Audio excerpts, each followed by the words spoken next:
సువర్ణధారా స్తోత్రం. దానిని ఎప్పుడు పఠించాలి అనంటే కనుక త్రిసంధ్యం యః పఠే నిత్యం, 3 పూటలా కూడా ఎవరైతే పఠిస్తారో ఉదయం, మధ్యాహ్నం, సాయంత్రం. ఉదయం అయితే కనుక స్నానం చేసిన తరువాత నిత్య కర్మ అంతా చేసుకున్న తరువాత చక్కగా నిశ్చల మనస్కుడై చేయాలి.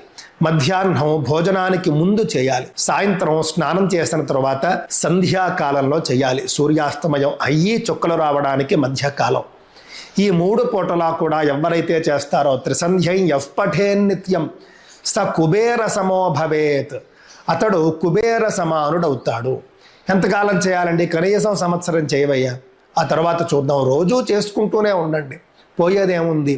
ఒకసారి పారాయణ చేస్తే కనుక 3 నిమిషాల సమయం తీసుకుంటుంది, నాకు తెలిసిపోని 5 నిమిషాలు వేసుకోండి.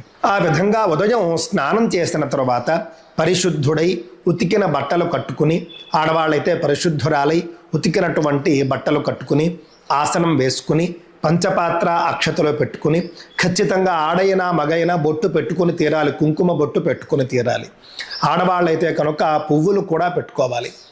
కేవలం మహాలక్ష్మి అమ్మవారిని స్తోత్రం చేస్తే సరిపోదు, ఆవిడకు నచ్చేటటువంటి పనులు కూడా చేయాలి. ఉతికిన బట్టలు కట్టుకోవడం కావచ్చు, కుంకుమ బొట్టు పెట్టుకోవడం కావచ్చు, జడ వేసుకోవడం కావచ్చు, అలాగే మంచి మంచి వాసనలు వచ్చేటటువంటి పువ్వులు తలలో ధరించడం కావచ్చు, ఇల్లంతా కూడా తుడుచుకోవడము, తడిగుడ్డ పెట్టుకోవడము, సంధ్యా సమయంలో పడుకోకపోవడము, ఇవన్నీ కూడా చేయాలి. ఇవన్నీ చేస్తే కనుక అమ్మవారు అనుగ్రహిస్తున్నప్పుడు మీకు కనకధారాస్తవం అనేది ఫలిస్తుంది.